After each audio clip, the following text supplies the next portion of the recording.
সৰহাৰ অসমৰ স্বাধীনতাকামী থলগিৰি জনগণ আৰু প্ৰিয় বিপ্লৱী সেনানী বন্ধুসকল, জয় জয়তে আপোনালোক সকলোলৈকে শুভ প্ৰভাতৰ সম্ভাষণ জনালো।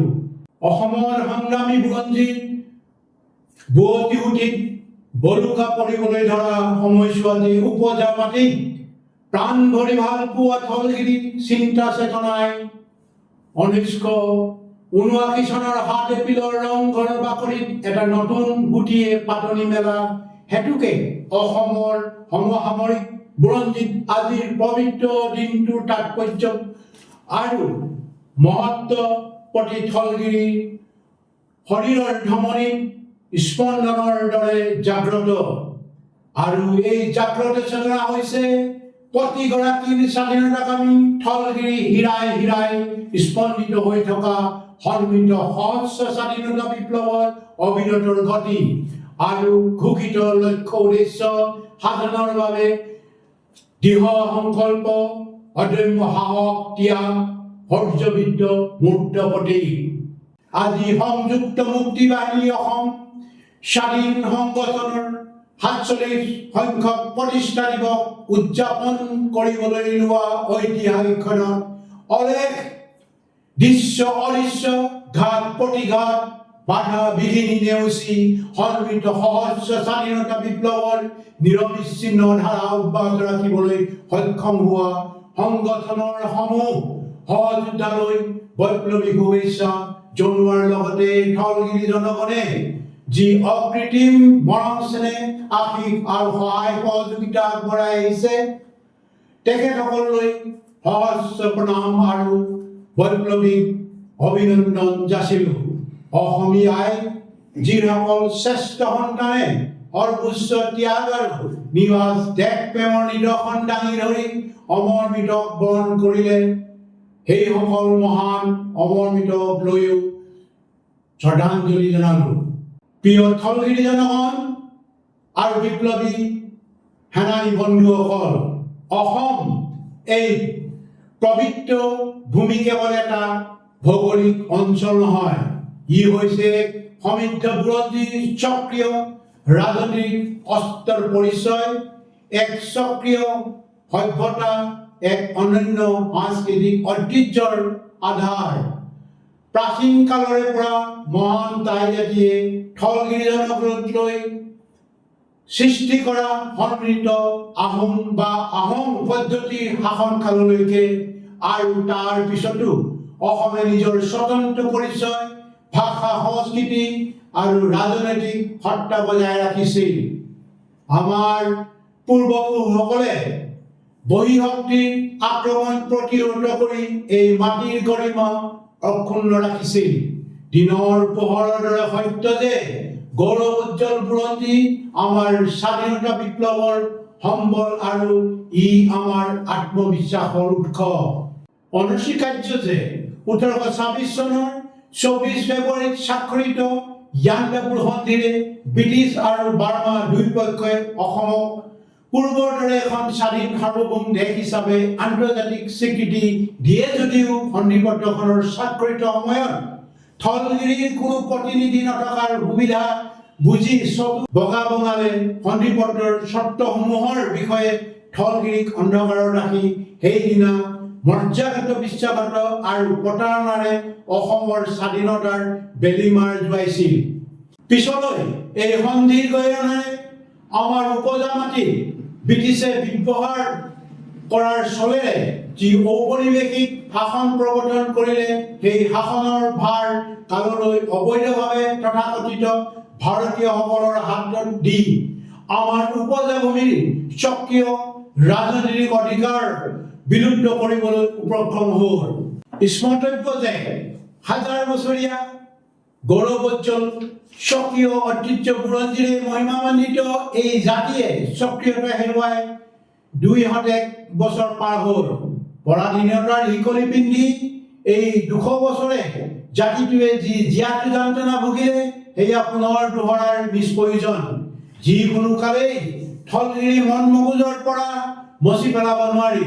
হেৰুৱা স্বাধীনতা পুনৰ প্ৰতিষ্ঠাৰে থলগিৰিৰ সেই দুখ যাতনা কিছু পৰিমাণে হ'লেও উপশম কৰিবলৈ সংযুক্ত মুক্তি বাহিনী অসম স্বাধীন সংগঠনৰ নিজৰ লক্ষ্য উদ্দেশ্য নীতি আদৰ্শ স্থিতপ্ৰজ্ঞ লগতে স্থলগিৰি জনগণৰ ঔমহতীয়া অংশগ্ৰহণ অপৰিহাৰ্য কিয়নো শত্ৰুৱে নিপীড়িত জাতি হা হুমুনিয়া ক্ৰন্দনহনি ন্যায্যপ্ৰাপ্ত বুৰঞ্জীগত ৰাজনৈতিক অধিকাৰ ঘূৰাই দিয়াৰ উদাহৰণ পৃথিৱীৰ ক'তো নাই বৰং এই কথা বাৰে বাৰে প্ৰমাণিত হৈছে যে যিবোৰ অৱদমিত জাতি আনৰ প্ৰধানত হৈ আছিল তেওঁলোকে স্বাধীনতাৰ সাব্যস্ত কৰিছে সহজ স্বাধীনতাৰ বিপ্লৱ সংগ্ৰাম নতুবা বিদ্ৰোহৰ জৰিয়তে গতিকে যোৱা ৪০ বছৰে জিগাংশু ৰাষ্ট্ৰৰ চৰিত্ৰ উদঙাই তেজৰ বিনিময় অবিহনে স্বাধীনতা উনুৱালি সুদিন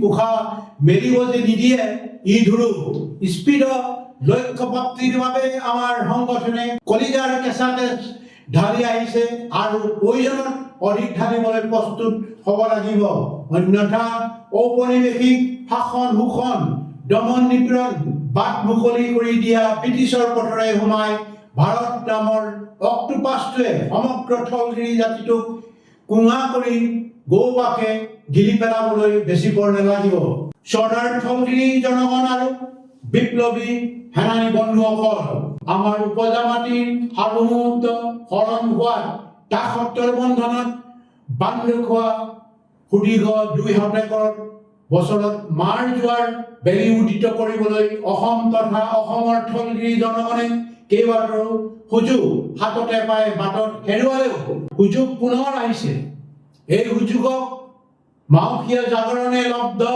কৰিবলৈ অত্যন্ত প্ৰস্তুতিৰে অপেক্ষা কৰি জয়তী কৰি তুলিব লাগিব আমাৰ জাতিৰ ঐতিহ্যৰ গৰিমা পঙ্কিল কৰি আমাৰ স্বকীয় ৰাজনৈতিক আৰ্থসামাজিক বৈশিষ্ট্য ভাৰতীয়কৰণ উদ্যোগত ইমানেই মতলীয়া যে তাহানি নেহেৰুৱে স্বাধীন অসম পুনৰ প্ৰতিষ্ঠা পথত অন্তৰায় হৈ তথাকথিত ভাৰতৰ প্ৰধানমন্ত্ৰীৰ পদত বহি অসমৰ অৱশিষ্ট স্বতন্ত্ৰতা হৰণ কৰি সীমাৰ সিপাৰৰ বিদেশীক আমাৰ ভূমিত ৰাজনৈতিক হেঁচাৰে থাপি স্থলগিৰি নিজৰ মাটিতে ভগনীয়া কৰাৰ নীল নক্সা কাৰ্যকৰী কৰিবলৈ সুবিধা কৰি দিয়াত আজি অসমৰ হৃদপিণ্ড গুৱাহাটীত বিদেশীয়ে স্থলগিৰিৰ প্ৰতিনিধিত্ব হোৱাৰ হলীয়া দৌৰত অৱতীৰ্ণ হৈছে যি গুৱাহাটীত খাপ পাতি মহাবীৰ লাচিত বৰফুকনৰ নেতৃত্বত স্থলগিৰি সেনাই দিল্লীৰ শাসকৰ প্ৰতিনিধিক কচুকটা দিছিল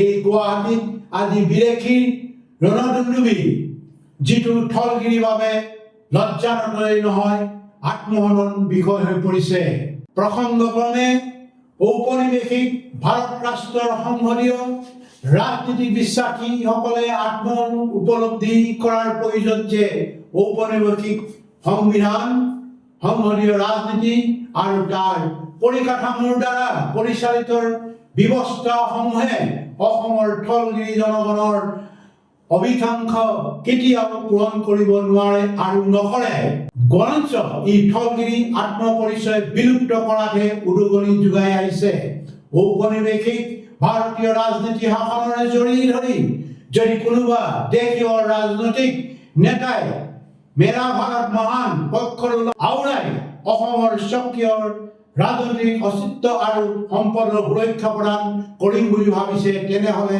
আকাশত চাং পাতিব বিচাৰিছে বুলি ধৰিব লাগিব তেখেতসকলৰ তেনে চিন্তাকামী শিশুসুলভ বুলি বিবেচনা কৰোঁ গতিকে তেখেতসকলে এনে শিশুসুলভ মানসিকতা আৰু ঔপনিৱেশিক ভাৰতীয় ৰাজনীতি মতলীয়া হোৱাৰ পৰিৱৰ্তে স্থলগিৰি স্বকীয় ৰাজনীতিক অধিকাৰ পঙ্কিল কৰা ভাৰতীয় বোধ আৰু ৰাজনীতি পৰিহাৰ কৰি স্থলগিৰি জনগণৰ বুৰঞ্জীগত প্ৰকৃত ৰাজনৈতিক অধিকাৰ প্ৰাপ্তিৰ বাবে বাওঁকে হাত উজান দিয়াটোৱে সময়োচিত হ'ব সম্প্ৰতি বিশ্বৰ বিভিন্ন প্ৰান্তত চলি থকা যুদ্ধৰ মূল কাৰণটোৱে হৈছে সেই অঞ্চলসমূহৰ স্বতন্ত্ৰ ৰাজনৈতিক অধিকাৰ অক্ষুণ্ণ ৰখা আৰু সেই অঞ্চলৰ ভূগৰ্ভত পোৱা পৰ্যাপ্ত পৰিমাণৰ সম্পদৰ অবিহনে যে এখন দেশ কেতিয়াও আগুৱাব নোৱাৰে এই কথা সৰ্বজন বিদিত উল্লেখ্য যে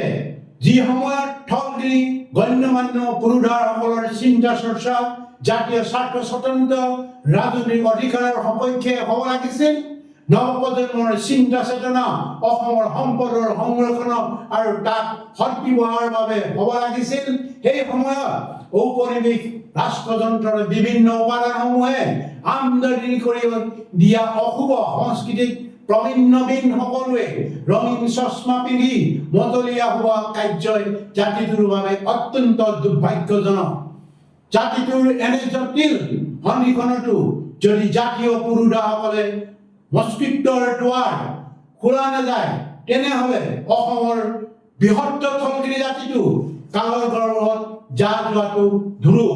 সুবিধা পালেই আমাৰ সংগঠনক সমালোচনা কৰিব বিচৰাসকলে ক'ব বিচাৰিব, অসমতনো কি সম্পদ আছে? নিত্য ব্যৱহৃত সামগ্ৰীসমূহ অসমে আন ঠাইৰ পৰা নানিলে নহয়। খাৰুৱা তেল, প্ৰাকৃতিক গেছ, কয়লা আদি শেষেই হ'ল। চাহ বাগিচাও সংকুচিত হৈ আহিল, ইত্যাদি ইত্যাদি। এনে নালৰ ভেকুলিৰ বাবে আমি অইল ইণ্ডিয়া লিমিটেডৰ এটা তথ্য আগবঢ়াইছোঁ। চলিত বৰ্ষৰ মাৰ্চ মাহত অইল ইণ্ডিয়া লিমিটেডৰ দৈনিক 1,47,159 বেৰেল খাৰুৱা তেল উৎপাদনেৰে সৰ্বকালৰ অভিলেখ ভংগ কৰিছে। দাতব্য যে তথাকথিত ভাৰতত উৎপাদিত মুঠ খাৰুৱা তেল আৰু প্ৰাকৃতিক গেছৰ ক্ষেত্ৰত কেৱল অসমৰ অৱদান 15% খনিজ তেল আৰু 50% প্ৰাকৃতিক গেছ। ভাৰতীয় তৈল নিগম অইল ইণ্ডিয়াই অসমত দৈনিক খনিজ তেল উৎপাদন কৰে 1,47,159 বেৰেল, যাৰ বজাৰ মূল্য প্ৰায় 1,227 নিযুত 485,299, চমুকৈ 1,227.49 মিলিয়ন টকা। সেইদৰে বিগত মাৰ্চ মাহত দৈনিক অসমত উৎপাদিত প্ৰাকৃতিক গেছৰ মূল্য প্ৰায় 232 মিলিয়ন টকা। তদুপৰিও 2022-2023 বৰ্ষত ভাৰতীয় তৈল উৎপাদনকাৰী প্ৰতিষ্ঠান অইল ইণ্ডিয়া ONGC-সমূহে অসমৰ পৰা প্ৰায় 365 বিলিয়ন ডলাৰৰ খনিজ তেল লৈ যায়, যি আমি বিগত সময়ত ঠগগিৰি জনগণক অৱগত কৰি আহিছোঁ। এতিয়া আমাৰ প্ৰশ্ন, অসমত যদি খাৰুৱা তেল শেষ হ'ল, তেনেহ'লে অইলে কিদৰে যোৱা 10 বছৰৰ অভিলেখ ভংগ কৰিবলৈ সক্ষম হ'ল? কিয় ডিব্ৰু-চৈখোৱা, দিহিং পাটকাই, ডাঙৰি সংৰক্ষিত বনাঞ্চল, পেঙেৰি সংৰক্ষিত বনাঞ্চল, বৰহাট, বুদ্ধসাগৰ, গিবন অভয়াৰণ্য, কোকৰাঝাৰ, বাক্সা আদি খাৰুৱা তেল আৰু প্ৰাকৃতিক গেছ উত্তোলনৰ বাবে বহিৰাগতৰ প্ৰতিষ্ঠানক মাতি আনি তাগিদ দিয়া হৈছে? অসম উপত্যকাৰ কেৱল স্থলভাগে সম্পদৰে পৰিপূৰ্ণ হৈ আছে তেনে নহয়। ঔপনিৱেশ ৰাষ্ট্ৰৰ আতিথ্যত এতিয়া বিদেশী প্ৰতিষ্ঠানে বিশাল লুইতৰ বক্ষবিধাৰী খাৰুৱা তেল আৰু প্ৰাকৃতিক গেছৰ অন্বেষণত নামিছে। ইয়াৰ উপৰিও বিগত সময়ছোৱাত ঔপনিৱেশিক ভাৰতীয় খনিজ সম্পদ সঞ্চালকালয়ৰ পৃষ্ঠপোষকতাত সম্পূৰ্ণ হোৱা গৱেষণাৰ অন্তত 2022 চনৰ নৱেম্বৰ মাহত সঞ্চালকালয়ে অসমৰ ভূগৰ্ভত সঞ্চিত খনিজ সম্পদৰ খতিয়ান দাঙি ধৰি প্ৰতিবেদন প্ৰকাশ কৰে যে এই ভূখণ্ডৰ ভূগৰ্ভত তেল, গেছ, কয়লা উপৰিও প্লেটুনিয়াম, ইউৰেনিয়াম, বক্সাইট, আকৰ, সোণ আদিৰ দৰে মূল্যৱান খনিজ সম্পদ মজুত আছে আৰু সেইবোৰৰ মালিকীস্বত্ব দিল্লীয়ে নিজৰ হাতলৈ দিবলৈ যৎপৰোনাস্তি চেষ্টা অব্যাহত ৰাখিছে। অসমৰ সম্পদ অবাধ লুণ্ঠনৰ কাৰুকাৰ্যত দিল্লীৰ চৰিত্ৰ যে কোনোকালে সলনি নহ'ব আৰু ঔপনিৱেশিক ভাৰত ৰাষ্ট্ৰই আমাৰ সম্পদসমূহ লুণ্ঠন কৰাৰ বাদে তাৰ অধিকাৰ ঠগগিৰিৰ হাতত কোনোকালে হস্তান্তৰ নকৰে, সেয়া ঠগগিৰিয়ে বুজিবৰ হ'ল।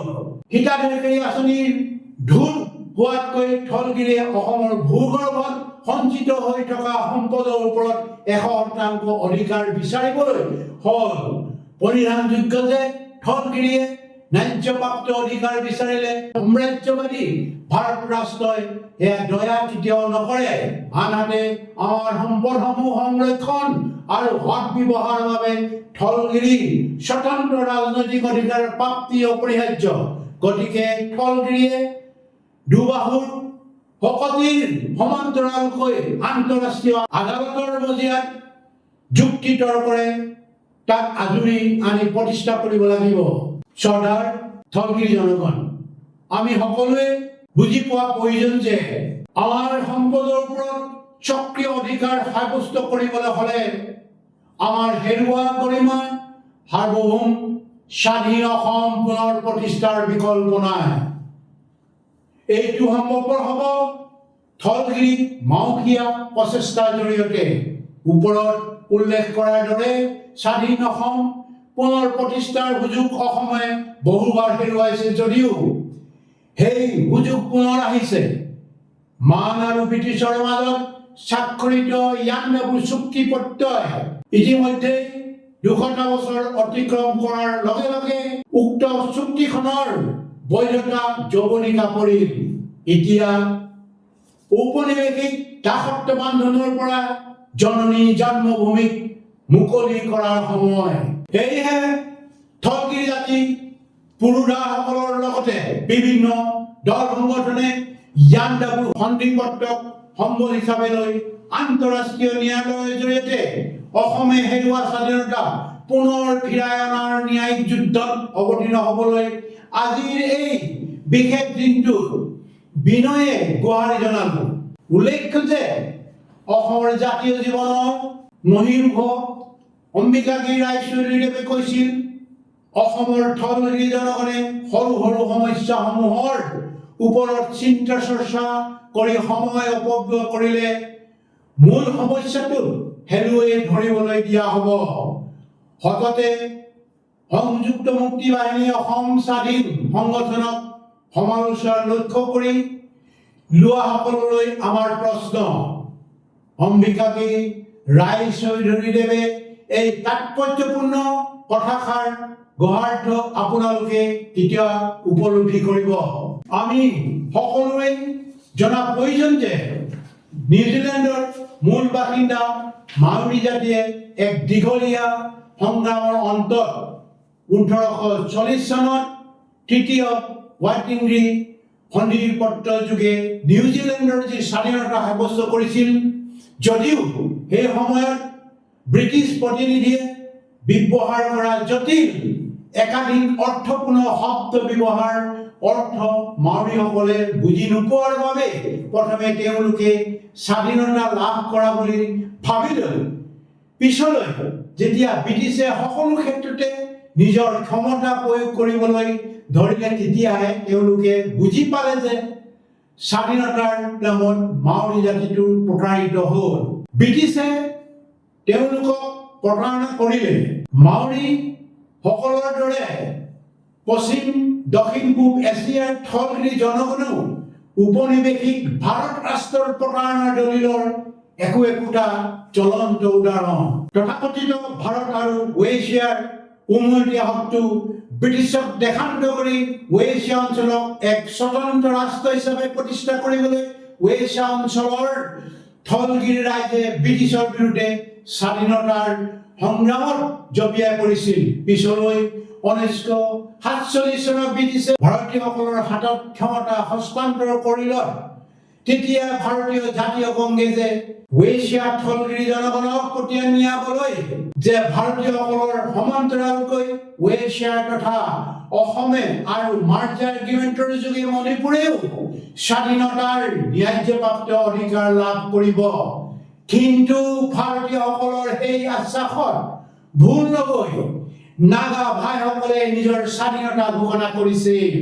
সমসাময়িকভাৱে জ্ঞাননাথ বৰা, নীলমণি ফুকন, অম্বিকাগিৰি ৰায়চৌধুৰীৰ দৰে জাতিৰ মহান মনীষীসকলে অসমৰ স্বাধীনতাৰ বাবে মাত মাতি আহিছিল।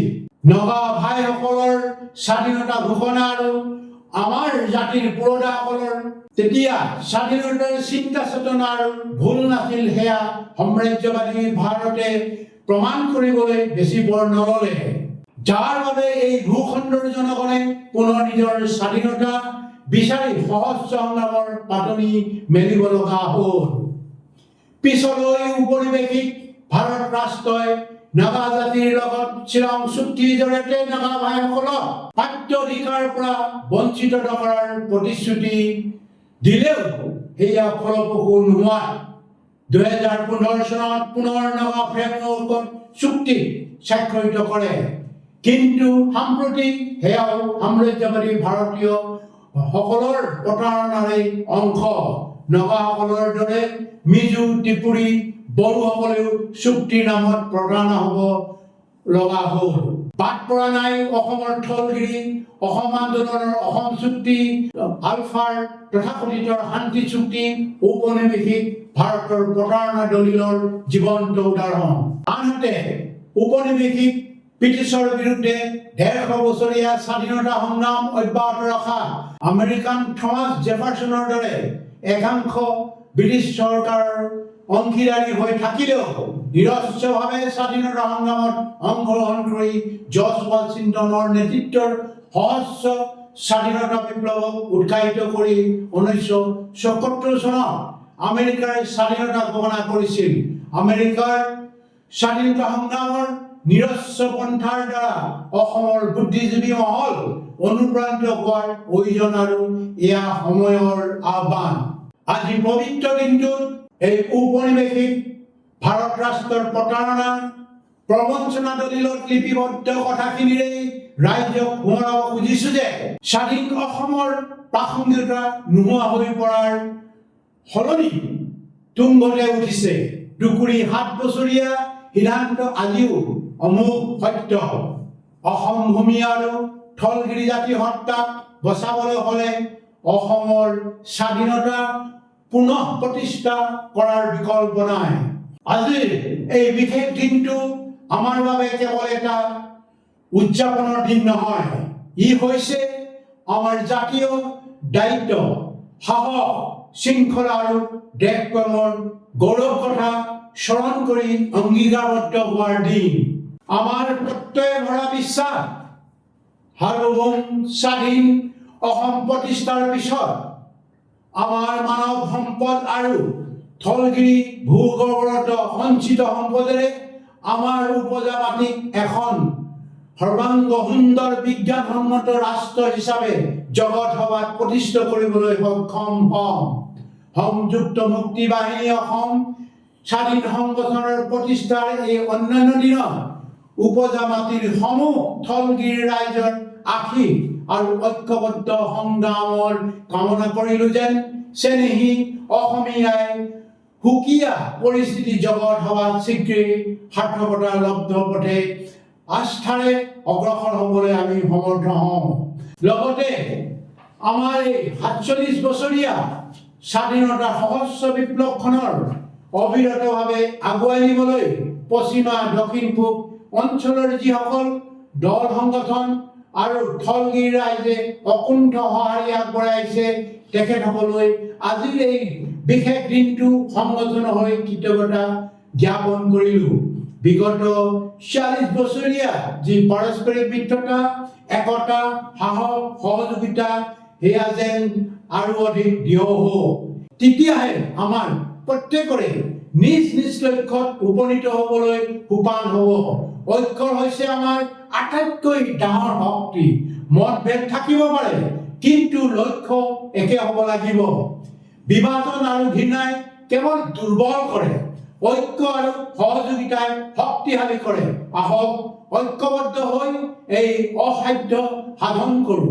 সদৌ শেষত মান্য অনুসাৰে অসমৰ জনগণলৈ বাপুতি সাহোন ৰঙালী বিহুৰ সেৱা আৰু উলগৰ লগতে আগন্তুক নৱবৰ্ষৰ শুভেচ্ছা জনালো।